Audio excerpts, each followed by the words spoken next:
ಕುಮಾರಸ್ವಾಮಿ ವಿರುದ್ಧ mining case reopen ಆಗುವಂತಹ ಸಾಧ್ಯತೆಗಳು ದಟ್ಟವಾಗಿದೆ. ಸಿಎಂ ವಿರುದ್ಧದ ಪ್ರಾಸಿಕ್ಯೂಷನ್ ವಿವಾದದ ಬೆನ್ನಲ್ಲೇ ಸರ್ಕಾರ ಸೆಡ್ಡು ಹೊಡೆದಿದೆ. ಚಾರ್ಜ್ ಶೀಟ್ ಸಲ್ಲಿಕೆಗೆ ಅನುಮತಿ ಕೋರಿ ರಾಜ್ಯಪಾಲರಿಗೆ ಈಗಾಗಲೇ ಎಸ್ಐಟಿ ಮನವಿಯನ್ನ ಮಾಡಿದೆ.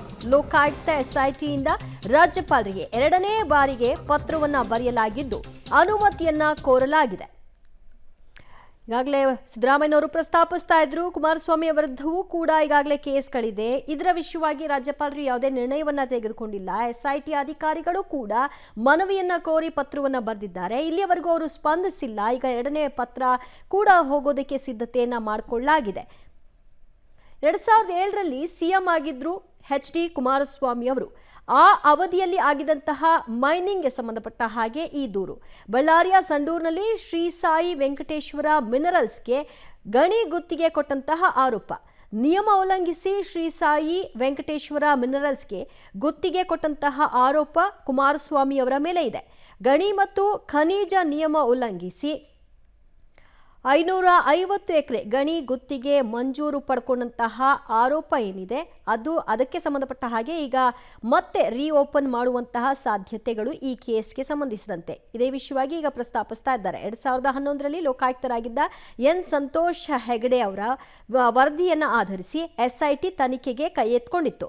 ಎಚ್ಡಿಕೆ ವಿರುದ್ಧ ನ್ಯಾಯಾಲಯಕ್ಕೆ ಆರೋಪ ಪಟ್ಟಿ ಸಲ್ಲಿಸಲು ಕೋರಿ ಈ ಮನವಿಯನ್ನ ಮಾಡಿಕೊಂಡಿದ್ರು. 2023ರ ನವೆಂಬರ್ 21ನೇ ತಾರೀಕಿನಂದು ಪ್ರಸ್ತಾಪ ಸಲ್ಲಿಸಿತ್ತು ಲೋಕಾಯುಕ್ತರು.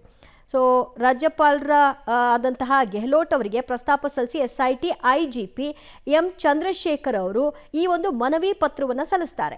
ಭ್ರಷ್ಟಾಚಾರ ನಿಯಂತ್ರಣ ಕಾಯ್ದೆ, ಭಾರತೀಯ ದಂಡ ಸಂಹಿತೆ, ಗಣಿ ಮತ್ತು ಖನಿಜ ಕಾಯ್ದೆಯ ವಿವಿಧ ಸೆಕ್ಷನ್ಗಳ ಅಡಿಯಲ್ಲಿ ಅನುಮತಿ ಕೊಡಬೇಕು ಅನ್ನುವಂಥದ್ದನ್ನ ಕೋರಿ ಮನವಿಯನ್ನು ರಾಜ್ಯಪಾಲರಿಗೆ ಮಾಡಿಕೊಳ್ಳಲಾಗುತ್ತೆ.